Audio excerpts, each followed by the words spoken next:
Hello everyone, आज के video में consistency of linear system of equations ये टॉपिक का 12th प्रॉब्लम स्टडी करेंगे। तो देखिए, जो प्रॉब्लम आज हमें सॉल्व करना है वो आपके सामने है। क्वेश्चन में क्या लिखा है वो हम पढ़ेंगे। क्वेश्चन में लिखा है test the consistency of the following system and solve it. देखो यहाँ पे तीन इक्वेशंस दिए हैं, x minus 2y minus z equal to 5, x plus 8y minus 3z equal to -1, 2x plus y minus 3z equal to 7। हमें ये system को check करना है कि ये कंसिस्टेंट है कि नहीं। अगर ये सिस्टम कंसिस्टेंट है तो फिर हमें इसको सॉल्व करना है और सॉल्व करके x y z का वैल्यू फाइंड आउट करना है। तो चलो हम ये प्रॉब्लम सॉल्व करेंगे और ये प्रॉब्लम सॉल्व करने का टेक्निक बिल्कुल वैसा ही रहेगा जैसा हमने इसके पहले के प्रॉब्लम्स में यूज किए थे। सबसे पहले हम क्या करेंगे, सबसे पहले ये गिवन 3 इक्वेशंस को मैट्रिक्स फॉर्म में पुट कर लेंगे। तो चलो यहां पे सॉल्व करना स्टार्ट कर लेते हैं। तो गिवन इक्वेशंस यहां पहले एज इट इज लिख लेंगे। तो ये हमने गिवन इक्वेशंस यहां एज इट इज लिख लिए हैं और अब हमें क्या करना है, ये तीनों इक्वेशंस को मैट्रिक्स फॉर्म में पुट कर लेना है। तो हम यहां पे लिख लेंगे above equation in matrix form. देखो मैट्रिक्स फॉर्म में पुट करना है तो मैट्रिक्स फॉर्म में पुट करते समय टोटल 3 मैट्रिक्स तैयार करना है। पहला है कोएफिशिएंट मैट्रिक्स, दूसरा है अननोन मैट्रिक्स और तीसरा है कांस्टेंट मैट्रिक्स। ठीक है, तो ये देखो यहां पे हम तैयार कर रहे हैं। पहला है कोएफिशिएंट मैट्रिक्स। आपको उसमें क्या करना है, तीनों इक्वेशंस में जो एक्स वाई जेड के कोएफिशिएंट्स है वो आपको यहां पे पुट करना है। तो देखो पहले इक्वेशन में एक्स वाई जेड के कोएफिशिएंट क्या है, एक्स का कोएफिशिएंट 1, y का कोएफिशिएंट -2, z का कोएफिशिएंट -1। तो हम यहां लिख लेंगे 1 -2 -1। देन सेकंड इक्वेशन में है 1 8 -3, तो यहां लिख लेंगे 1 8 -3। और थर्ड इक्वेशन में है 2 1 -3, तो यहां लिख लो 2 1 -3। तो इस तरह से कोएफिशिएंट मैट्रिक्स बन गया। सेकंड मैट्रिक्स है अननोन मैट्रिक्स, तो ये देखिए unknown matrix x y z के फॉर्म में।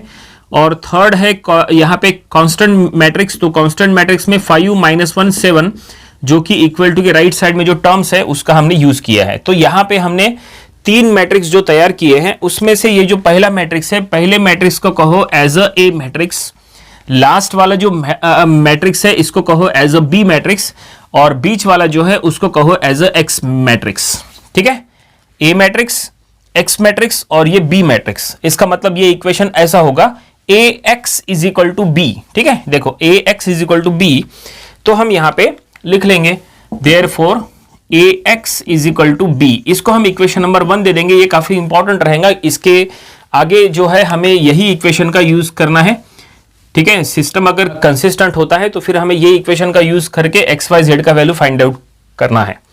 ठीक है, तो फिलहाल गिवन 3 इक्वेशंस को मैट्रिक्स फॉर्म में पुट करने के बाद ऐसा हमने इक्वेशन तैयार कर लिए। और अब आपको क्या करना है, यहां पे सबसे पहले ऑगुमेंटेड मैट्रिक्स तैयार करना है। ऑगुमेंटेड मैट्रिक्स को सी मैट्रिक्स कहेंगे। आपको वो पहले तैयार करना है क्योंकि आपको पहले चेक करना है कि सिस्टम कंसिस्टेंट है कि नहीं। तो कंसिस्टेंसी चेक करने के लिए ए और बी को कंबाइन करो। ये जो ए मैट्रिक्स है और ये जो बी मैट्रिक्स है इनको कंबाइन करके सी मैट्रिक्स तैयार करो, उसको कहते हैं ऑगुमेंटेड मैट्रिक्स। तो हम यहां पे लिख लेंगे, तो सी इक्वल टू ऐसा रहेगा ए कोलन बी। ये देखिए ऐसा ए और बी को कंबाइन कर लेना है। तो ये देखिए ए मैट्रिक्स को यहां पे हम लिख लेंगे।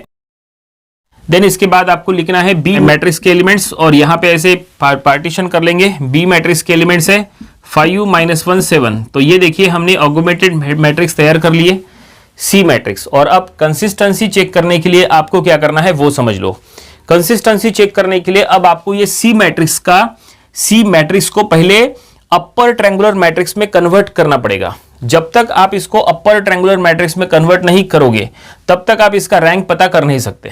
सिस्टम कंसिस्टेंस है कि नहीं वो चेक करने के लिए ये जरूरी है कि आपको सी मैट्रिक्स को अपर ट्रायंगुलर मैट्रिक्स में कन्वर्ट करना है। क्या होता है अपर ट्रायंगुलर मैट्रिक्स, जो मैट्रिक्स में लोअर ट्रायंगुलर एलिमेंट 0 होते हैं ऐसे मैट्रिक्स को अपर ट्रायंगुलर मैट्रिक्स कहते हैं। ठीक है, तो चेक करो कि क्या इसमें लोअर ट्रायंगुलर एलिमेंट 0 है। नहीं, इसमें लोअर ट्रायंगुलर एलिमेंट 0 नहीं है, इसका मतलब ये अपर ट्रायंगुलर मैट्रिक्स नहीं है। ठीक है, तो लोअर ट्रायंगुलर एलिमेंट्स कौन से हैं, देखो ये एक एलिमेंट, ये एक, ये दूसरा, ये तीसरा। देखो आपको यहां पे 3 जगह पे 0 चाहिए। अगर आपने ये 3 प्लेस पे 0 ला लिए तब जाके ये अपर ट्रायंगुलर मैट्रिक्स कहलाएगा। और एक बार अपर ट्रायंगुलर मैट्रिक्स बन गया तो ही हम रैंक चेक कर सकते हैं। ये आप ध्यान में रखो। ठीक है, ओके। तो ये 3 प्लेस पे 0 ले आना है।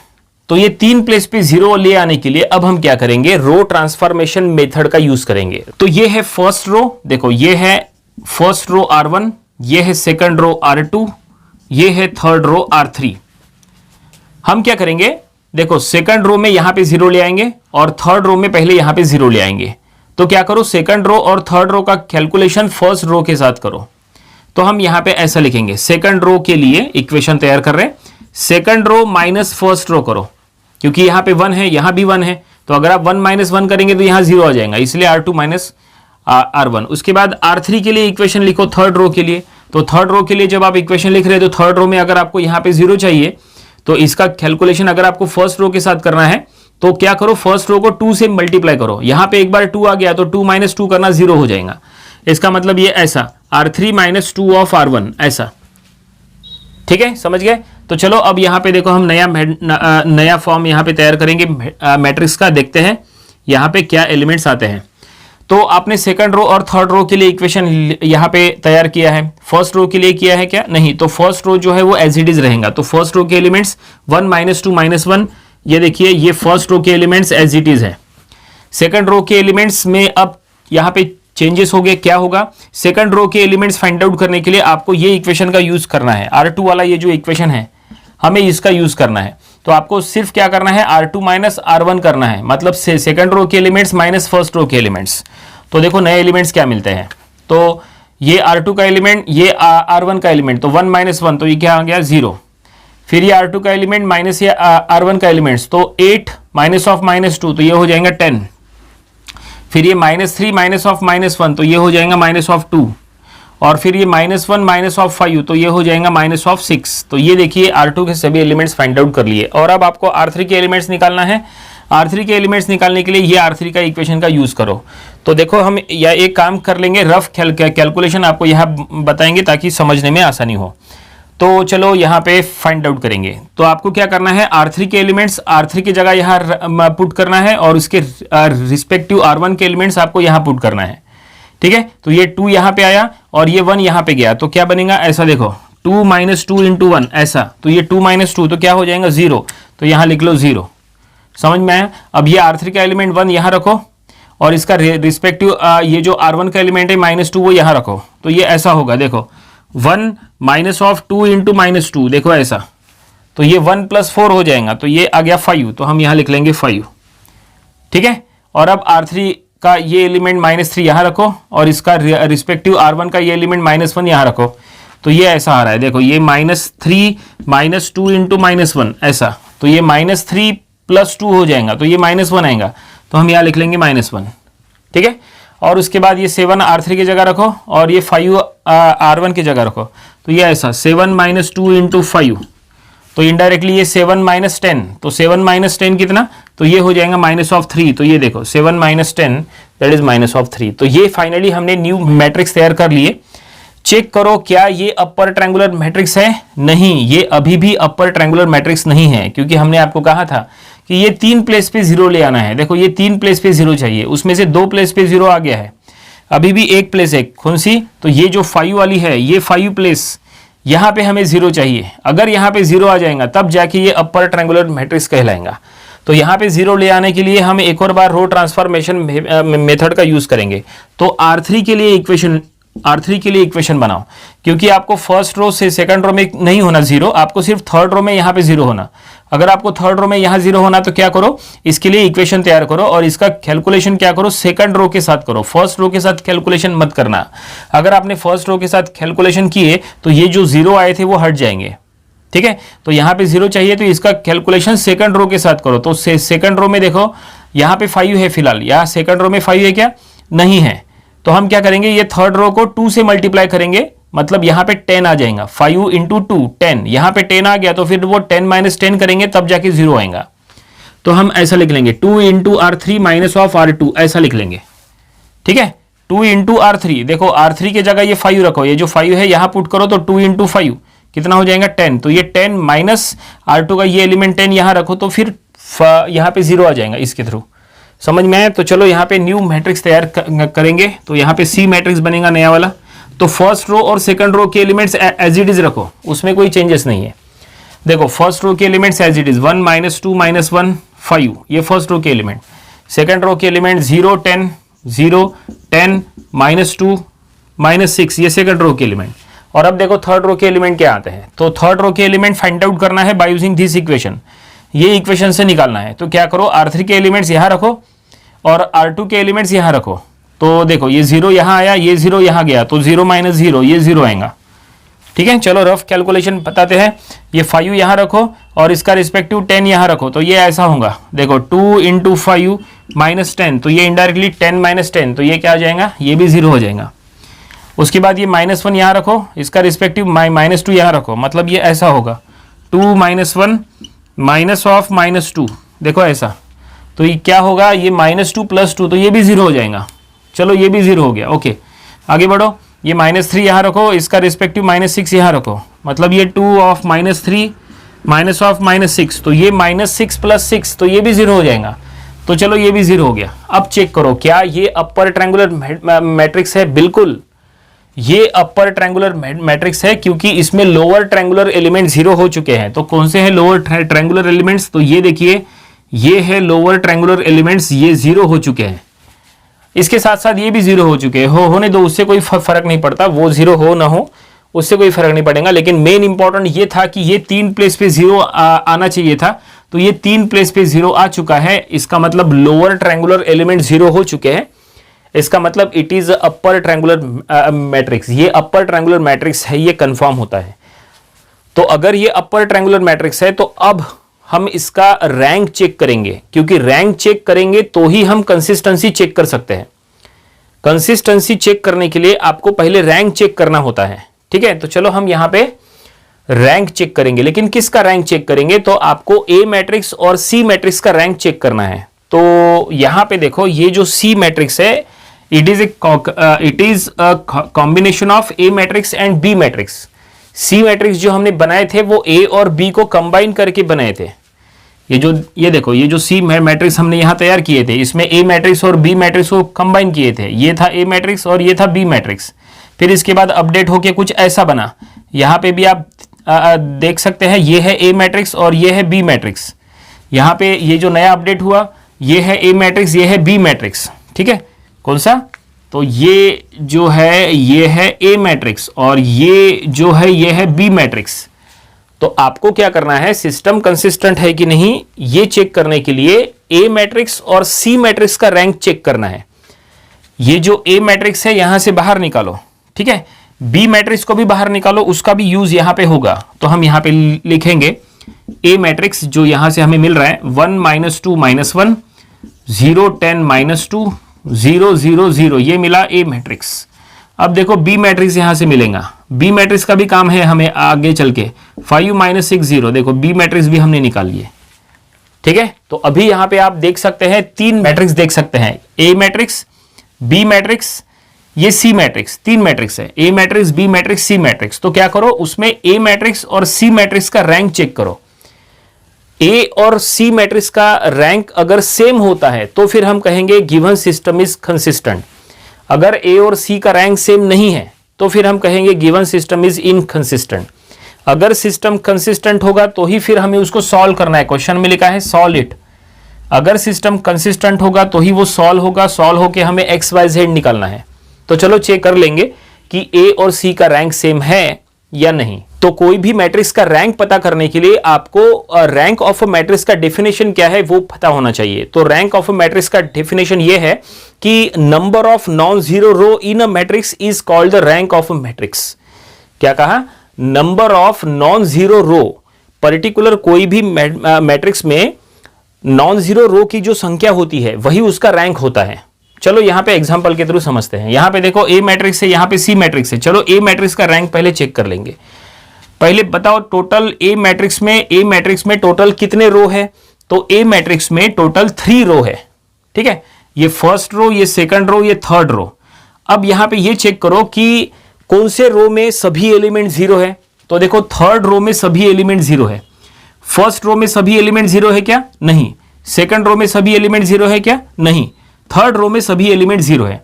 इसका मतलब यहां पे नॉन जीरो रो की संख्या क्या हो गई, यहां पे नॉन जीरो रो की संख्या 2 हो गई। ये देखो, ये 1 और ये 2, यहां पे 2 नॉन जीरो रो है, इसका मतलब ए का रैंक हो गया 2। ठीक है, चलो अब सी का रैंक चेक करते हैं। सी में देखते हैं कि सी में कितने नॉन जीरो रो है। सी में टोटल कितने रो है? सी में टोटल 3 रो है। तो 3 में से फर्स्ट रो में क्या सभी एलिमेंट जीरो है? नहीं, इसका मतलब ये एक नॉन जीरो रो है। चलो यहां पे ऐसा लिखते भी है ताकि समझ में आएगा। तो ये एक नॉन जीरो रो है, NZ मतलब नॉन जीरो। सेकंड रो में देखो, क्या सभी एलिमेंट जीरो है? नहीं, तो ये भी एक नॉन जीरो रो है। थर्ड रो में क्या सभी एलिमेंट जीरो है? यस, थर्ड रो में सभी एलिमेंट जीरो है। इसका मतलब यहां पे टोटल कितने नॉन जीरो रो है? तो सी में टोटल 2 नॉन जीरो रो है। इसका मतलब सी का रैंक भी हो गया 2। नॉन जीरो रो की संख्या इसमें भी 2 है, इसमें भी 2 है, यानी दोनों का रैंक हो गया 2 2। इसका मतलब यह है कि गिवन सिस्टम कंसिस्टेंट है। ठीक है, तो चलो अब हम यहां स्टेटमेंट में लिख लेंगे। तो हमने यहां पे लिखे हैं here rank of C is equal to 2। ठीक है, सी का रैंक 2 है। Rank of A it is also 2, A का भी रैंक 2 है। तो यहां पे हमने लिखा है स्टेटमेंट में सिंस, अब ये इंपॉर्टेंट है, since rank of C is equal to rank of A is equal to 2 which is, अब देखो इसके बाद जो लिखा है वो कितना इंपॉर्टेंट है, विच इज लेस देन, देखो लेस, ये देखो ये क्या लिखा है, which is less than number of unknown, number of unknown से कम है। ये जो दोनों का रैंक है वो नंबर ऑफ अननोन से कम है। नंबर ऑफ अननोन क्या है यहां पे? तो यहां पे नंबर ऑफ अननोन 3 है, 3 अननोन है, एक्स वाई जेड, यहां पे 3 अननोन है। तो दोनों का रैंक जो है वो नंबर ऑफ अननोन से कम है, 3 से कम है, 2 है यहां पे रैंक, है कि नहीं? नंबर ऑफ अननोन से कम है। तो यहां पे हमने स्टेटमेंट में वही लिखा है, which is less than number of unknown, therefore the given system is consistent। System consistent होगा, कंफर्म है, क्योंकि दोनों का रैंक सेम है तो सिस्टम 100% कंसिस्टेंट रहेगा। लेकिन वो नंबर ऑफ अननोन से कम है इसीलिए, ठीक है ना। And there exist infinite number of solution, देखो यहां पे क्या लिखा है, and there exist infinite number of solution, उनका जो रैंक है वो नंबर ऑफ अननोन से कम है, इसीलिए वहां पे सिस्टम कंसिस्टेंट तो रहेगा लेकिन वहां पे यूनिक सॉल्यूशन नहीं, वहां पे इनफाइनाइट नंबर ऑफ सॉल्यूशंस मिल जाएंगे। तो वो हमने स्टेटमेंट में लिखा है। एग्जाम में भी जब कभी भी इस टाइप की कंडीशन आए तो आपको ये स्टेटमेंट लिखना कंपलसरी है। ठीक है, हमेशा ध्यान में रखो। देखो हम आपको 2-3 कंडीशंस आपको बता देते हैं ताकि आपको पूरा समझ में आ जाए। देखो मान लो अगर दोनों का रैंक सेम नहीं होता, इसका 2 होता, इसका 3 होता, अगर कुछ भी अगर ऐसा होता मान लो, ठीक है ना, अगर दोनों का रैंक सेम नहीं होता तो फिर हमने वहां पे लिखे होते कि given system is inconsistent and there exist no solution, ऐसा स्टेटमेंट में हमने लिख लिए होते। ठीक है, अगर मान लो दोनों का रैंक सेम है और अगर वो 3-3 है, नंबर ऑफ अननोन के बराबर अगर है, नंबर ऑफ अननोन 3 है XYZ, और दोनों का रैंक भी अगर मान लो 3-3 है, तो ऐसे में हम स्टेटमेंट में वहां पे लिखते कि सिंस दोनों का रैंक सेम है which is equal to the number of unknown, therefore the given system is consistent and there exist a unique solution. ऐसा हमने स्टेटमेंट में लिखे होते कि वहां पे यूनिक सॉल्यूशन रहेगा, क्योंकि दोनों का रैंक उतना ही है जितना नंबर ऑफ अननोन है। ठीक है, ये होगी कंडीशन नंबर 2। और कंडीशन नंबर 3 ये है, कंडीशन नंबर 3 आपके सामने ये है कि अगर दोनों का रैंक सेम है और अगर वो नंबर ऑफ अननोन से कम है तो फिर वहां पे सिस्टम कंसिस्टेंट तो रहेगा लेकिन वहां पे इनफाइनाइट नंबर ऑफ सॉल्यूशंस रहेंगे। ये स्टेटमेंट आपको लिखना जरूरी है। तो ये तीनों कंडीशंस पता होना चाहिए। इसके पहले के सभी प्रॉब्लम्स में हमने हर एक टाइप की कंडीशंस के ऊपर प्रॉब्लम्स लिए हैं। तो चलो फाइनली ये प्रूफ तो हो गया कि सिस्टम कंसिस्टेंट है और वहां पे इनफाइनाइट नंबर ऑफ सॉल्यूशंस है। तो अब हमें ये सॉल्यूशन फाइंड आउट करना है, यानी अब हमें XYZ का वैल्यू फाइंड आउट करना है। क्वेश्चन में लिखा है एंड सॉलिड। तो चलो अब हम XYZ फाइंड आउट करेंगे। तो XYZ फाइंड आउट करने के लिए आपको क्या करना है, आपको अब ये इक्वेशन नंबर 1 का यूज करना है। इक्वेशन नंबर 1 में A मैट्रिक्स, X मैट्रिक्स और B मैट्रिक्स को पुट करो और XYZ फाइंड आउट करो। तो इतना पार्ट हम इरेज कर लेते हैं। तो ये हम यहां लिख लेंगे इक्वेशन नंबर 1 एम्प्लॉइज। देखो इक्वेशन नंबर 1 क्या था, that is AX is equal to B।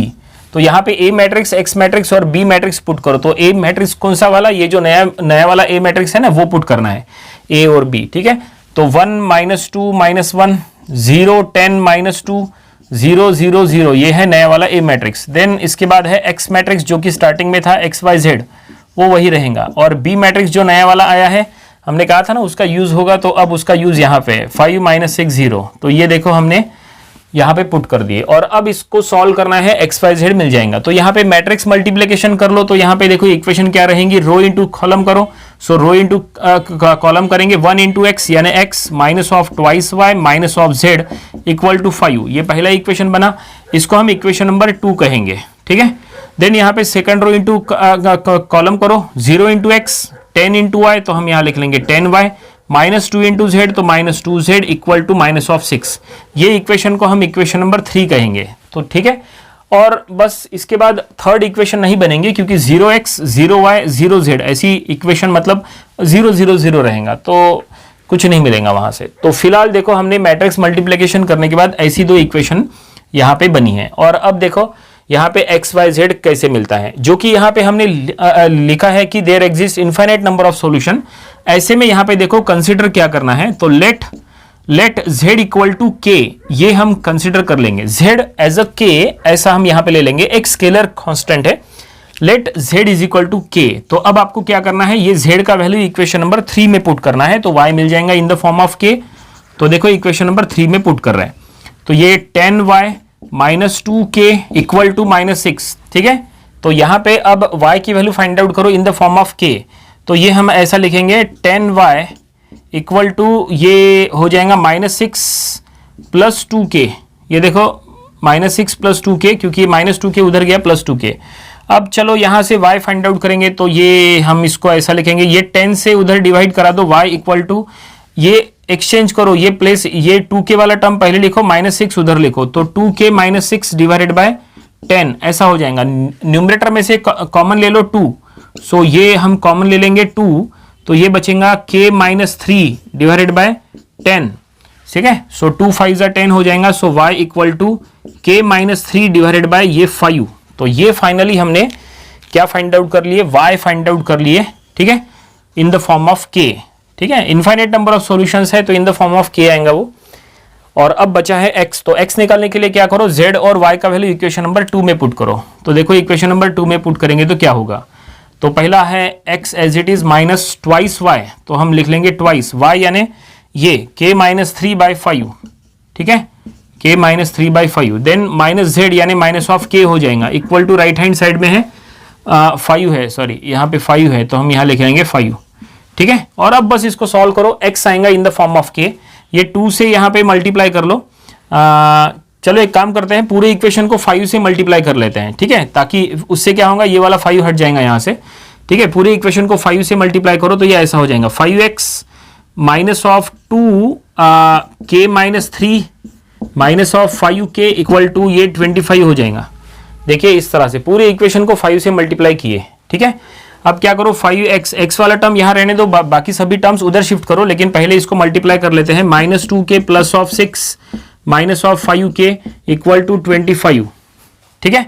अब ये -2k - 5k -7k हो जाएगा, वो उधर जाएगा तो +7k हो जाएगा, तो हम यहाँ लिख लेंगे 5x और इक्वल टू देखो 7k इधर आ गया, ये -7k उधर गया +7k, और ये 6 भी उधर जाएगा, ठीक है। तो 25 - 6 हो जाएगा, तो वो आएगा प्लस में 19, ठीक है।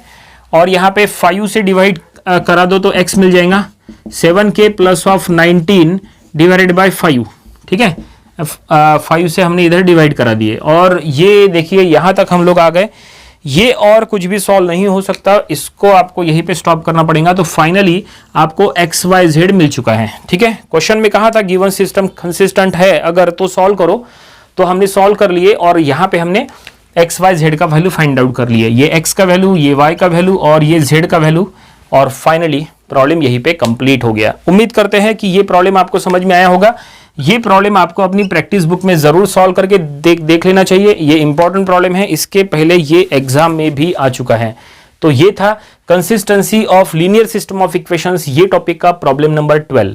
इसके पहले जो हमने इसके 11 प्रॉब्लम्स लिए थे वो भी आपको स्टडी कर लेना चाहिए, और इसके आने वाले दिनों में हम इसके और भी नंबर ऑफ प्रॉब्लम्स कवर करेंगे ताकि इसकी और अच्छे से प्रैक्टिस हो जाए।